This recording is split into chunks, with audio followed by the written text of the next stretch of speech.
Bienvenidos a Club de Prensa en NTN 24. Transmitimos desde Washington, a 3 cuadras de la Casa Blanca. Y no olviden que al final de este programa ustedes lo pueden ver completo o pueden ver a partes en nuestra página de Facebook, también por nuestra cuenta de Twitter, y el audio, el podcast está en SoundCloud. Les doy la bienvenida a los invitados a este programa. Está en primer lugar con nosotros Paula Lugones, que es la corresponsal del diario Clarín de Buenos Aires. Bienvenida como siempre a este programa, Paula. Gracias, buenos días. Amanda Mars, corresponsal jefe del diario El País de Madrid, bienvenida también. Muchas gracias. Y felicitaciones por el cargo. Está usted de corresponsal y ahora es la delegada, que llaman los españoles, es decir, la jefa, ¿no? Sí, muchísimas gracias. No sé la cosa. Dori Toribio, corresponsal de Mediaset, gracias por estar aquí. Gracias. Y Rafael Matos, corresponsal de La Nación de Buenos Aires, gracias igual. A ti. Hay noticia de último momento y les quiero preguntar a todos por ella, empezando por Dori Toribio, y tiene que ver con que Paul Manafort, que fue gerente de la campaña a la presidencia de Donald Trump por unos meses, se ha declarado finalmente culpable de 8 cargos, entre ellos fraude fiscal, fraude bancario. Está acusado además de lavado de dinero. Y todo esto como consecuencia de un proceso judicial que estaba llevando adelante Robert Mueller, el fiscal especial, nombrado aquí en Estados Unidos para investigar la posible intromisión de Rusia en las elecciones presidenciales del 8 de noviembre de 2016, las que ganó Trump y perdió Hillary Clinton. ¿Esto qué consecuencias puede tener políticas y qué puede pasar con el señor Manafort? Porque el juicio ya empieza el lunes, pero repito, él se acaba de declarar culpable. El interrogante más grande hasta ahora es saber si va a llegar a algún acuerdo para colaborar con la justicia. De momento sabemos que se declara culpable después de haber negado todos los cargos durante todos estos meses. Manafort y su segundo en aquel momento, Robert Gates, fueron los primeros cargos presentados por el fiscal especial de la trama rusa, Robert Mueller, aunque no tienen que ver exactamente con la interferencia de Rusia en las elecciones, pero fueron los primeros cargos dentro de toda esta masiva investigación que está llevando a cabo. Y él siempre había negado todos estos cargos, casi todos relacionados con delitos financieros o delitos bancarios. Hoy es la primera vez que escuchamos por parte de los fiscales que va a declararse culpable de estos cargos, con lo cual esto abre la puerta ahora a ¿qué significa? Significa que va a llegar a un acuerdo con la justicia, especialmente con el fiscal especial Robert Mueller, y a responder preguntas y a colaborar en toda esta investigación. Esta sería el primer interrogante. Luego vamos a ver cuál es la respuesta de la Casa Blanca, que hasta ahora siempre ha sido más o menos la misma, y es que este señor, dicen, solo fue el jefe de la campaña de Trump durante 3 meses, de mayo a agosto de 2016, meses decisivos sí, fue cuando Donald Trump se hace con la nominación republicana, y después ya empieza con la campaña en contra de Hillary Clinton, pero ellos dicen que fueron solamente 3 meses y con lo cual mantienen esta distancia con Manafort. Y después la tercera pregunta que ha estado sobre la mesa también estos meses es, llegados a este punto, se dice que Donald Trump, y ya de diversas fuentes confirmadas, había estado pensando el perdón hacia Manafort, para que él no colaborara, para evitar precisamente llegar al punto en el que estamos, que es que colabore con la justicia y que quizás cuente más cosas de las que sabe. Este sería, para mí, yo creo, la mayor consecuencia política que puede tener todo esto. ¿Puede esto perjudicar, Pablo Lugones, a Donald Trump? Sí, definitivamente Trump debe estar muy nervioso en este momento porque este era el muchacho bueno de la campaña. Recuerden que hubo una semana en que se declararon culpables o estaban a juicio o condenaron a Paul Manafort, a él y a Michael Cohen, que es el abogado, ex abogado de Trump y mano derecha, este hombre que le conocía todos los negocios turbios, el que le arreglaba los problemas a Trump, se declaró culpable. Bueno, Trump fue con todo su arsenal contra el traidor, contra Michael Cohen, su amigo, su hombre de confianza que estaba dispuesto a hablar. Y, como bien decía Dori, a Manafort lo seducía con un posible perdón. Ahora que probablemente Manafort arregle, Trump debe estar muy nervioso. Amanda Mars. Es un poco la idea que mencionaban, no es tanto el problema de este torrente de cargos penales de los que se declara culpable y de los que ya le consideraron culpable, sino lo que pueda contar. Esto no es, viene de la trama rusa, no es per se trama rusa, no demuestra ningún tipo de colusión con la injerencia rusa en las elecciones, pero sí que de repente el entorno de Trump hay unas cuantas figuras clave que son personajes que para la opinión pública son desconocidos, ¿no? El que llevaba las cuentas de la Fundación Trump y el abogado, y ahora Manafort, si finalmente colabora, personas con información sensible del presidente que pueden tener la grandísima necesidad de colaborar, y esto abre un horizonte interesante. es difícil que Mueller tenga ahora ganas de cerrar rápidamente la investigación como le piden los republicanos. Justamente de la investigación de Bob Mueller, ¿cuándo la cerrará? Porque es la pregunta del millón. Hay elecciones legislativas aquí el próximo 6 de noviembre, es decir, en menos de 2 meses se va a renovar la totalidad de la Cámara de Representantes, los 435 escaños, se va a renovar casi un tercio o más de un tercio del Senado, que son 35 de los 100 escaños. ¿Qué pasará con Mueller? ¿Divulgará o hará pública la conclusión de esta investigación antes de las elecciones, cosa que puede tener unas implicaciones políticas, o esperará hasta el año entrante, o será que el señor no tiene nada? Acordate que el círculo de Trump ya decía el año pasado, ¿sí?, que la investigación de Mueller iba a terminar antes del Día de Acción de Gracias, ¿no? Estamos hablando ya de noviembre del año pasado y Mueller ha continuado con su trabajo de una manera muy metódica, muy hermética y muy efectiva. Ha logrado quebrar al círculo íntimo de Trump durante la campaña presidencial. Alguien que la Casa Blanca trata ahora de despegarse y decir que solamente se trató de un equipo transitorio. Pero creo que este último giro de Manafort pone otra vez sobre relieve la enorme efectividad que está teniendo Bob Mueller para llevar adelante esta investigación. Obviamente uno siempre tiene que decir que el desenlace de toda esta trama va a ser político y que depende del equilibrio de poder que haya en el Congreso, donde finalmente descansa cualquier posibilidad de que haya un juicio político que acorrale todavía más a Donald Trump. Dori.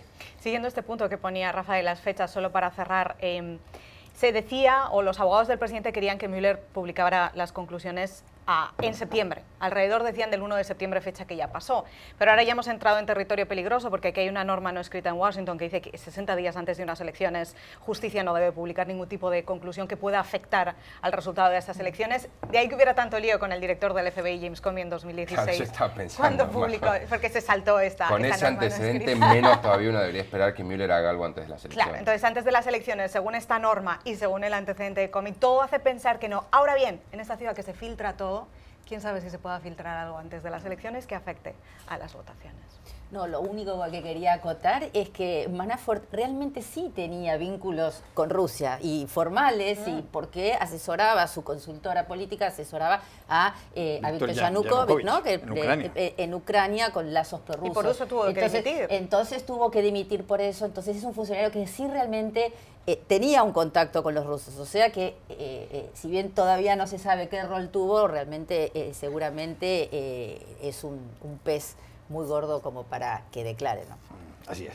Cambio de asunto, Amanda Mars, para hablar de su país y del de Dori, que es España.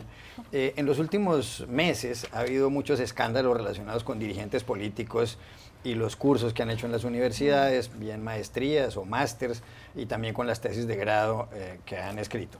Recientemente tuvo que renunciar, tuvo que dimitir Cristina Cifuentes, la presidenta de la Comunidad de Madrid, que es una de las 17 comunidades autónomas españolas, dentro de la cual está Madrid Capital.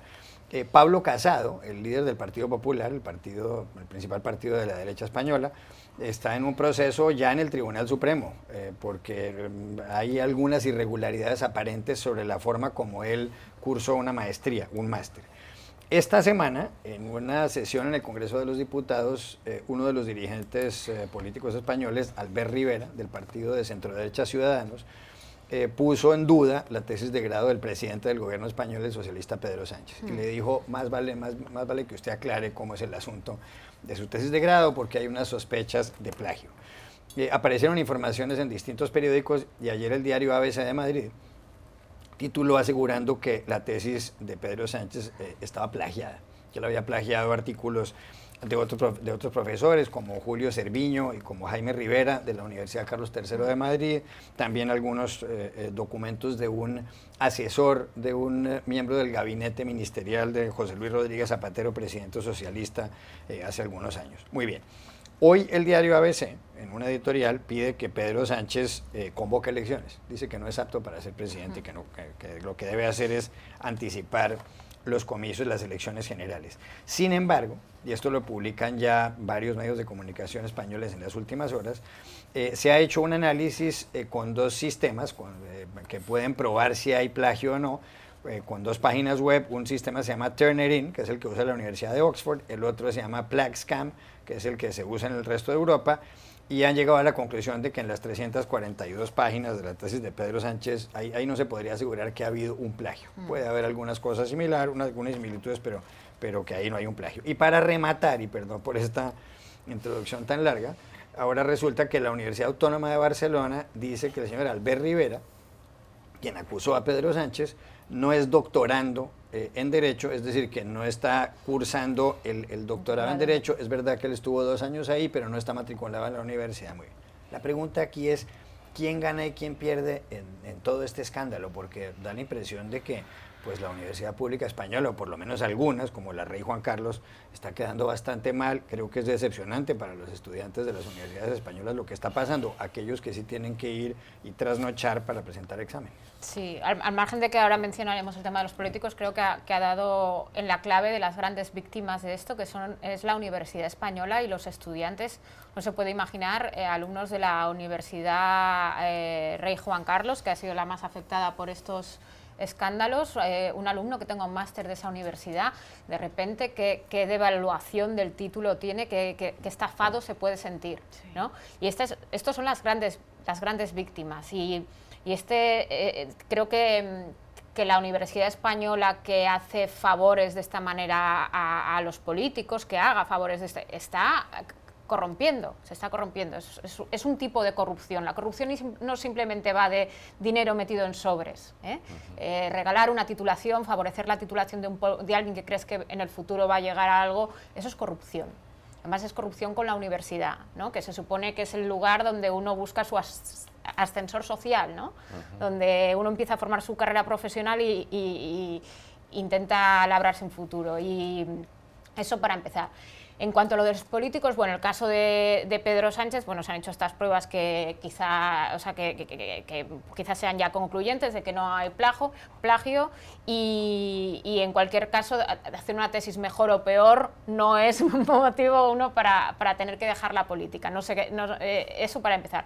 En cuanto al tema de las titulaciones de los políticos, para mí lo que me está dejando todos estos meses, y no vamos ahora a hacer un resumen de todos los pequeños y grandes escándalos que ha estado habiendo, pero la sensación que me deja es que muchos políticos en España se sienten acomplejados por tener simplemente un título universitario o una cosa, y es por no tener ni siquiera licenciatura universitaria. O sea, se considera algo negativo que un joven como, por ejemplo, Albert Rivera, que bueno, es un tipo que antes de los 30 años ya estaba en política y empezó muy joven. Quiere decir que eso ya te da una formación, pero parece que ser licenciado en Derecho te acompleja, ¿no?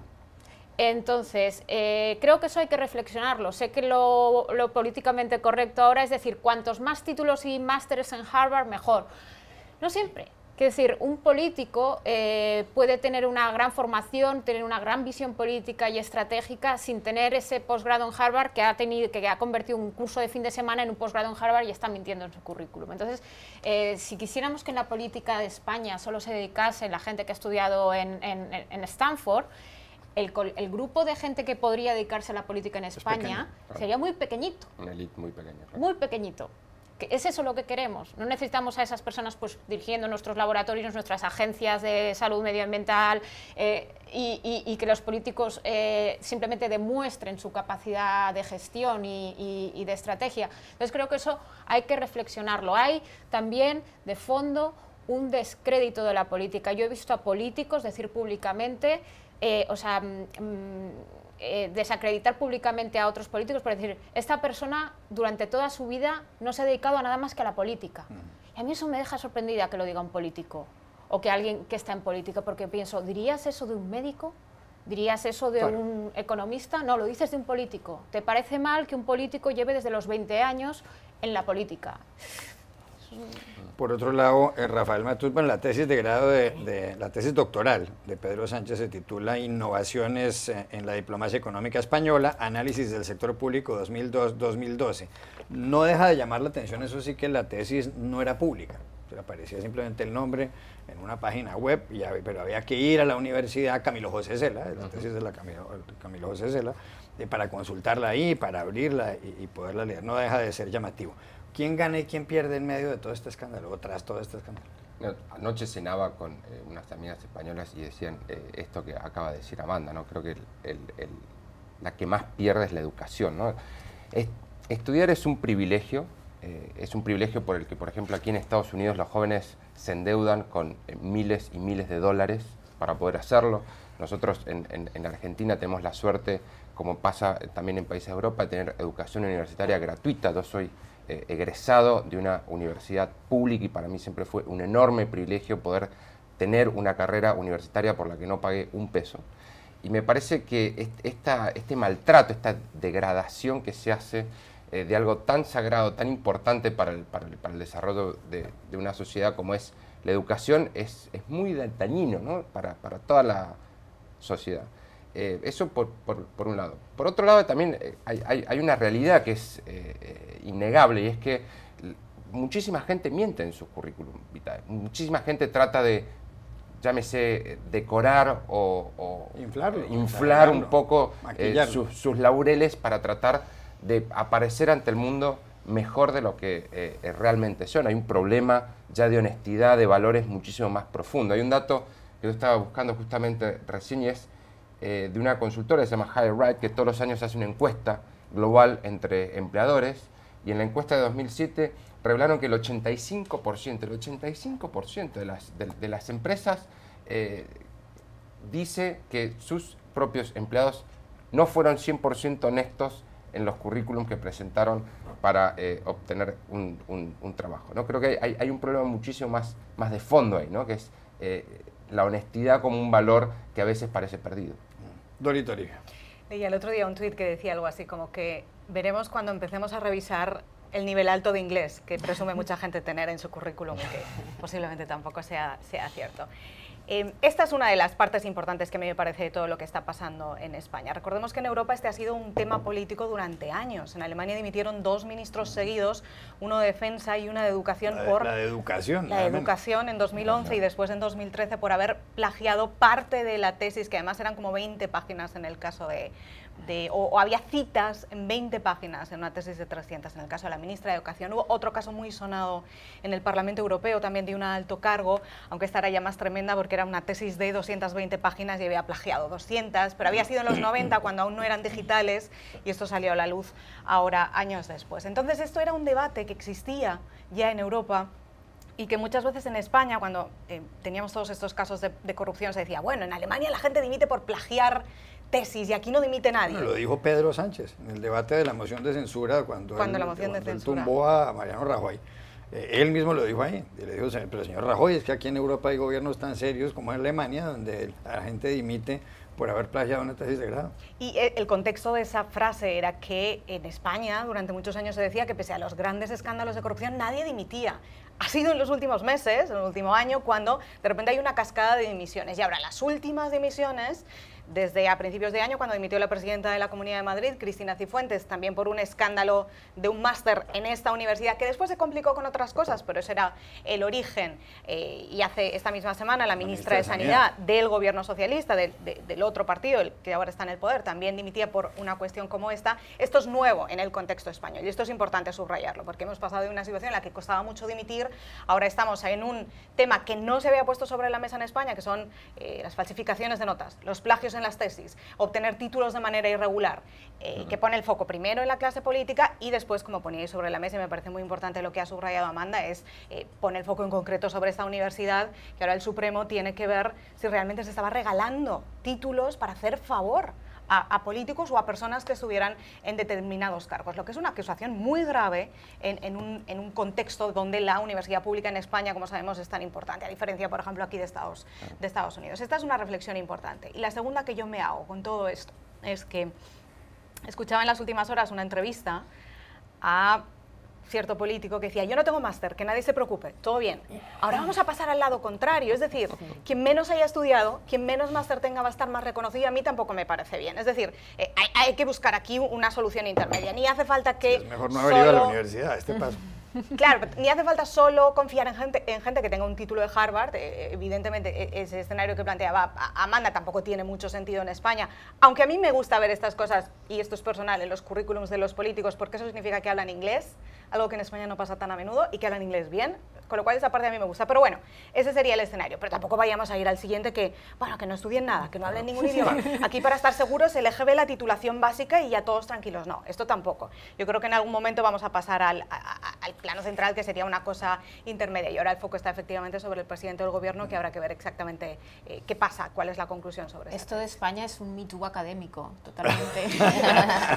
Está buena esa definición. Paula, es que además es lamentable esto, porque muchos jóvenes latinoamericanos van a las universidades españolas, justamente porque como en Estados Unidos son tan caras, pero muchos van a la Complutense de Madrid, a la Autónoma, a la de Barcelona, a la de Valencia. Sí, así es. Esto es un golpe grande para la universidad, como ya habían mencionado mis colegas, y también un poco para la credibilidad de los políticos, que si ya arrancan mintiendo en un tema tan básico como es la historia de su vida, que queda para después, ¿no? En cuanto a si un político tiene más capacidad o no, de acuerdo a sus másters o doctorados, es bastante discutible. En América Latina tenemos un par de ejemplos como Lula o Pepe Mujica, que más allá de cómo hayan gobernado, han tenido un olfato político y una trayectoria política impresionante, y apenas terminaron la primaria y tienen... Bueno, Harry Truman aquí en Estados Unidos no tenía título universitario. En Colombia, Alberto Lleras Camargo, primer secretario general de la OEA, de la Organización de Estados Americanos, y uno de los 5 mejores escritores posiblemente de la Colombia del siglo XX, no terminó la universidad. Bueno, Gabriel García Márquez tampoco, pero no era presidente. Bueno, por eso mismo, ¿no? Digamos, creo que la principal virtud de un político también es saber conectar con la gente, entender las necesidades de la gente, y eso no se adquiere con ningún título académico. Ya regresamos a Club de Prensa. Volvemos a Club de Prensa en NTN 24 desde Washington. Paula, la economía argentina es noticia recurrentemente o con cierta frecuencia.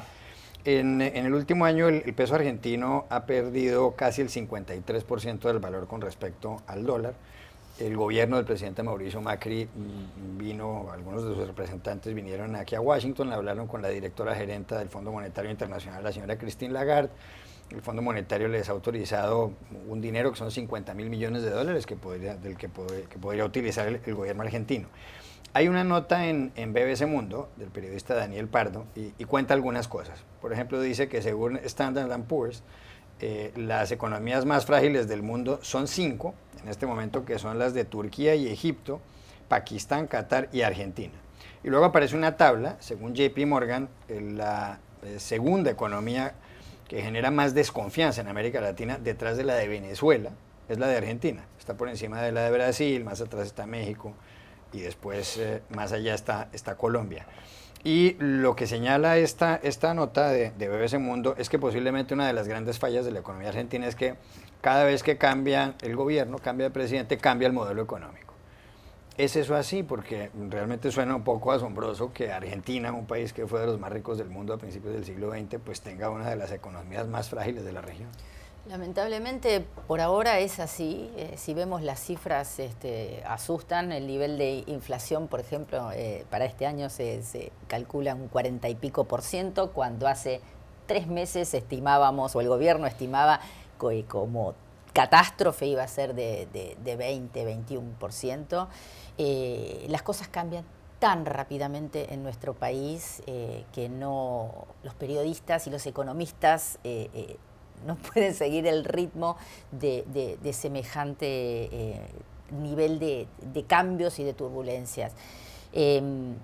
Como vos bien decías, la Argentina ha venido aquí a pedir un nuevo acuerdo, porque ya ese acuerdo de 50.000, del cual estabas hablando, que se acordó en junio, ya ese ya no alcanza.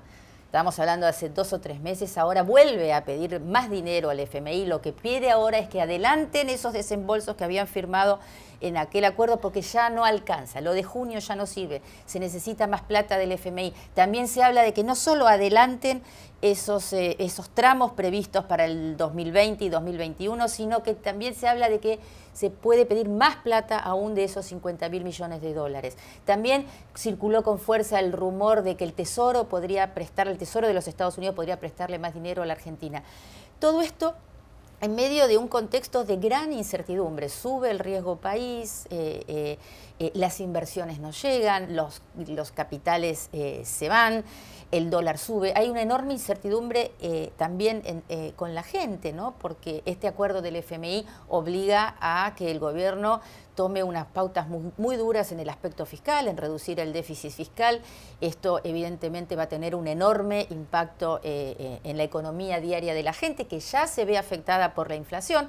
Vos sabés muy bien que una de las características más inéditas de nuestro país es que el dólar sube, pero bueno, sube a lo mejor en todos los países de América Latina, se deprecian las monedas en toda América Latina, pero tiene un impacto muchísimo mayor en la Argentina porque está muy ligado a la inflación. El dólar suben los productos inmediatamente, aunque no tengan en su componente un alta producto importado, no sea la relación directa. Hay una circunstancia psicológica ahí realmente que es muy importante porque el dólar se toma como referencia, como moneda de referencia para la gente común.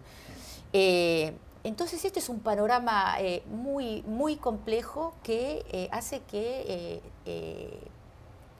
todo el mundo esté mirando a la Argentina, que los modelos cambien, como vos bien decías, venimos de 12 años de kirchnerismo con una política proteccionista cerrada, mercados cerrados, precios controlados, de golpe a pagar a los fondos buitres, a abrirnos al mundo, a liberalizar todo el comercio sin demasiado control. Entonces estos vaivenes tampoco están demasiado buenos, muy dependientes de los mercados externos. Sí. Bueno, evidentemente está habiendo un cóctel que el presidente Mauricio Macri dice que tiene la receta para salir, pero evidentemente le está costando demasiado. Está por verse. Amanda Mars, que ha trabajado mucho en la sección de economía. Sí, trabajo en la sección de economía y estaba, mientras Pablo hablaba, estaba pensando mucho en el papel del Fondo Monetario Internacional, ¿no? Que vivió ya la experiencia pasada con Argentina, tuvo que hacer todo un mea culpa de cómo se gestionó aquella crisis y no me gustaría ahora mismo estar en su piel de nuevo diciendo va a volver a pasar, va a volver a pasar, porque es una situación muy complicada. Tengo crítica destructiva, no constructiva, sí, es decir, creo que sé lo que no hay que hacer, pero no sé muy bien lo que hay que hacer. Creo que el Fondo Monetario y el Gobierno de Argentina no tienen que hacer es seguir nuestra experiencia europea muy reciente como la griega y hacer pasar a la sociedad argentina, hacerla salir de este trance con una excesiva austeridad y con un excesivo dolor que deje luego heridas muy difíciles de reparar. Creo que van a tener que ser generosos y que por supuesto que va a tener que haber medidas duras, va a tener que haber reformas, pero no se puede ahogar a la sociedad argentina. Decía Pablo Lugones que en Argentina los periodistas ya no saben qué pensar de todo esto ni cómo actuar y que los economistas tampoco. Usted es periodista y es economista, entonces ¿cómo hace? Es bastante difícil. Hay una frase muy famosa que dice que hay 4 economías en el mundo, están las desarrolladas, emergentes, Japón y la Argentina, ¿no? Que es como un caso totalmente aparte. Esta crisis tiene una vorágine brutal, la verdad. Todos los pronósticos que vos tenías hace una semana ya quedaron viejos, y los economistas entonces están con sus planillas de Excel haciendo cálculos para tratar de incorporar el último salto que ha dado el dólar, el último cambio de política económica, o tratar de leer un poco para dónde viene el panorama. Hoy la Argentina tiene la tasa de interés más alta del mundo, 60%, tiene la tasa de inflación más alta de América Latina, una de las más altas del mundo, después de Venezuela, ¿no? Que ya está en el 1.000.000%, eso es otro escenario. Está, como decía Paula, ¿no?, coqueteando con el 45%, sí. Y el peso ha sido la moneda de las economías emergentes que más se depreció desde que cambió el contexto externo con la suba de la tasa de interés en Estados Unidos. Hay un problema muy de fondo que la economía argentina tiene desde hace décadas, y es que vendemos muy poco al mundo y eso hace que la oferta de dólares, la disponibilidad de dólares en la Argentina sea bastante chica para financiar no solamente nuestro propio consumo, sino también las necesidades financieras del Estado. Hoy la Argentina sigue siendo un país muy dependiente del campo. El principal producto de exportación sigue siendo la soja y los derivados de la soja. La Argentina hoy no tiene grandes acuerdos de libre comercio como si tiene, por ejemplo, Colombia o como tiene México, tiene casi 2 docenas de libres acuerdos de libre comercio con los principales países europeos. Entonces, es bastante difícil generar esa demanda de dólares que permita de alguna manera a la economía satisfacer todas las necesidades que tiene, ¿no? Y cuando hablamos de estos vaivenes, hay una curiosidad. Justamente el gobierno de Mauricio Macri, si bien corrió a la Argentina lejos del populismo que había implementado el kirchnerismo, abrió la economía un poco más, trató de reinsertar al país en el mundo, sí, de generar una macroeconomía más o menos estable, no ha dado un timonazo como los del pasado, ¿no? El mantra que un poco guió su política económica durante los primeros años fue el gradualismo. Él trató de un poco de correr a la economía argentina hacia el liberalismo de una manera suave, gracias al financiamiento que tuvo los mercados externos, que se cortó cuando cambió el contexto internacional. Y sobre esto que decía Amanda, ¿no? de las medidas de austeridad, una de las cosas que se ha dicho es que el fondo ahora ya no es el mismo fondo del pasado, ¿no? Es un fondo un poco más benévolo, si se quiere, que no viene con un hachazo, que no viene con el látigo, sino que viene a decir, bueno, hay que tener un poco más de sensibilidad social, nos tenemos que preocupar por las desigualdades. Y es cierto que ha incluido en el acuerdo con la Argentina un par de salvaguardas, pero a la vez también ha exigido o acordado con la Argentina, porque el fondo se preocupa mucho en decir que este es un programa de la Argentina, no que ellos simplemente respaldan lo que quiere hacer el gobierno de Mauricio Macri, un ajuste fiscal durísimo. La Argentina el año que viene ha prometido que va a tener déficit fiscal cero, sí, y aparte de eso hay que sumar el ajuste que ya impone una inflación altísima que ha licuado salarios, jubilaciones y ha deprimido muchísimo el poder adquisitivo de los argentinos, que otra vez más se encuentran ante un escenario tristemente muy recurrente, ¿no? El país prácticamente una vez por década sufre una crisis económica y financiera muy dura. Dori Toribio, un minuto. Han dibujado mis compañeros un escenario fantástico. Solo voy a añadir una cosa más. Perdón, fantástico en todos los sentidos. Solo voy a añadir una cosa más y es el punto de vista exterior. Voy a poner la intensidad aquí para cerrar y es... Al final también tiene mucho que ver cómo se percibe esta situación económica desde fuera del país por la confianza en los inversores, que siempre es una máxima importante en cada una de las economías. Y este es un punto que no solo tiene que ver efectivamente con los datos reales de la economía, sino también con la narrativa del propio gobierno, la narrativa de los propios responsables de economía y la narrativa de las organizaciones internacionales, en este caso del Fondo Monetario Internacional. Creo que esa es muchas veces también la complejidad de estas crisis y esta es una de las complejidades también en el tema de Argentina, que tienen que cuidar mucho qué narrativa o qué explican en este momento al exterior, porque la confianza de los inversores está ahí en juego. Quiero tocar antes de ir a la pausa otro tema y tiene que ver con esta revista The Economist, que la citamos con alguna frecuencia aquí, como todos los grandes medios internacionales. Es posiblemente el semanario político y económico más importante del mundo y acaba de cumplir 175 años. Y publican un editorial titulado Un Manifiesto, y lo que dice el editorial es que el liberalismo debería volver a vivir, está reivindicando el liberalismo. Pues para que podamos entendernos, el liberalismo puede ser, leía esta mañana en la Enciclopedia Británica, la ideología según la cual pues el Estado debe proteger los derechos de los ciudadanos. Decía John Locke en el siglo XVII, XVIII, en Inglaterra, que como el Estado no puede dar todas las libertades, pues debe tratar de proteger, no hay libertad absoluta, debería tratar de que haya la mayor cantidad de libertad posible en una sociedad. Pero lo que señala este editorial es que el liberalismo creó el mundo moderno, pero ahora se está volviendo contra él. Y esencialmente, para resumir, porque sería una tesis muy larga, para resumir lo que dice es que es verdad que el mundo moderno se construyó con base en el liberalismo, pero quizá hoy en día no satisface el liberalismo las necesidades de la gente, incluso las necesidades económicas. Los ingresos de los ciudadanos, por ejemplo, no aumentan tanto como antes. ¿Es eso así, Rafael Matus? Ese es el problema que tiene el liberalismo hoy en día y hay varios libros que hablan del tema. Está el debate desde que esta ola populista, ¿no?, que acá se dio con la llegada de Donald Trump a la Casa Blanca, se instaló en el mundo, sobre todo en Europa y aquí en Estados Unidos durante los últimos años. Leí hace poco un ensayo de Francis Fukuyama que iba más o menos en la misma línea que este editorial The Economist, donde él dice que Huntington, ¿no?, con su famosa lucha de civilizaciones, ganó, ¿no? Porque hoy lo que está prevaleciendo en las democracias liberales es una puja de las políticas de identidad que genera o profundiza la polarización política, ¿no? Este editorial de Economist va un poco en esa misma línea, tratando de marcar cómo el liberalismo que generó la era de prosperidad más importante que ha vivido la humanidad, ahora se encuentra se encuentra en medio de una crisis, ¿no? Sí.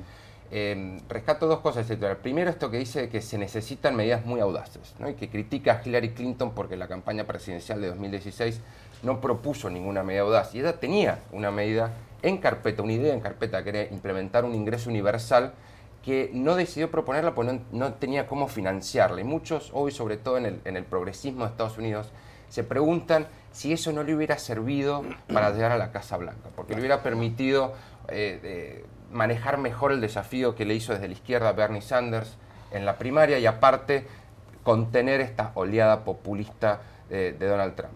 Y en segundo, algo que a mí me divierte y me agrada mucho de Economist, ¿no?, es cómo baja línea. Siempre no solamente te cuenta la realidad, sino te dice cómo la realidad debería ser, ¿no? Y qué deberían hacer los gobiernos para que la realidad fuera como The Economist dice que la realidad debería ser. Y en este caso es lo mismo con la propia filosofía sobre la cual se fundó The Economist, que es el liberalismo.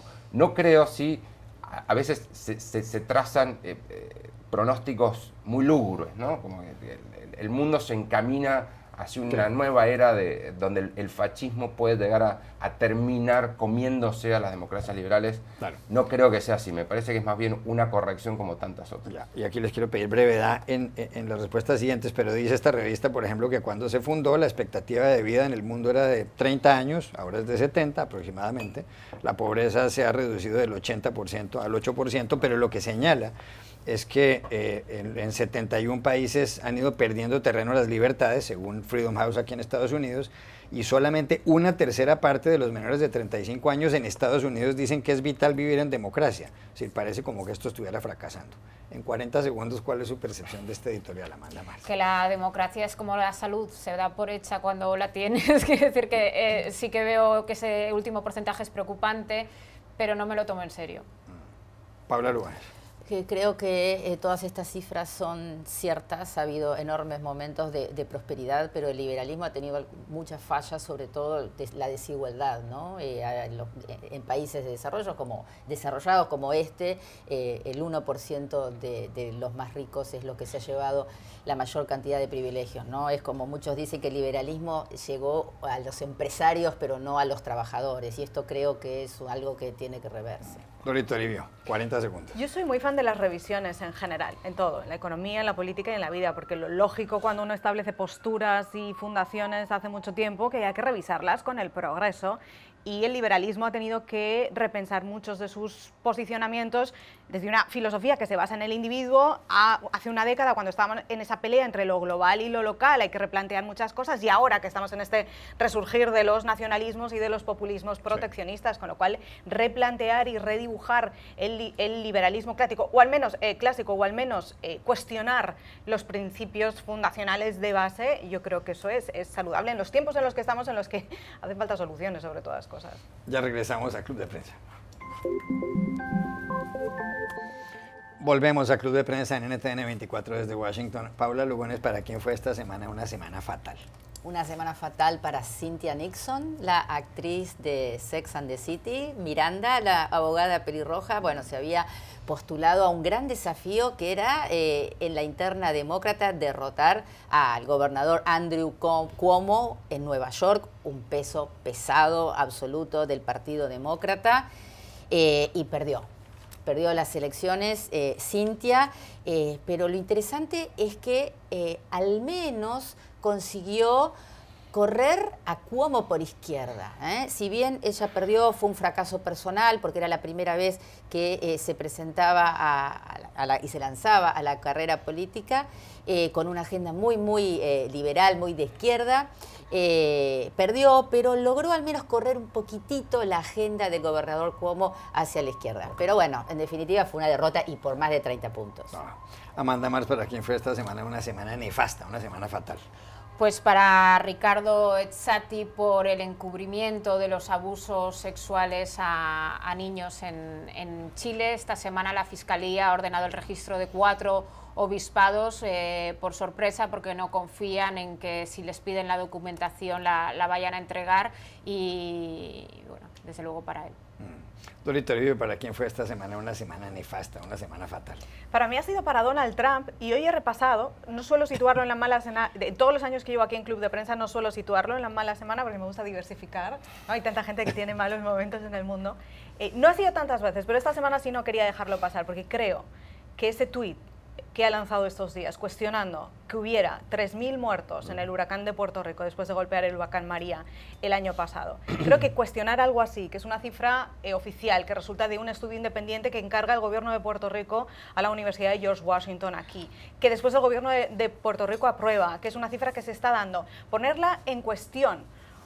Decir que además es una táctica demócrata para inflar las cifras y hacerle daño a él, y poner en cuestión el duelo, el dolor, las víctimas, las familias y todas las dificultades que ha pasado Puerto Rico en el último año, porque todavía siguen lidiando con las consecuencias de ese drama humano y social y de infraestructuras en la isla.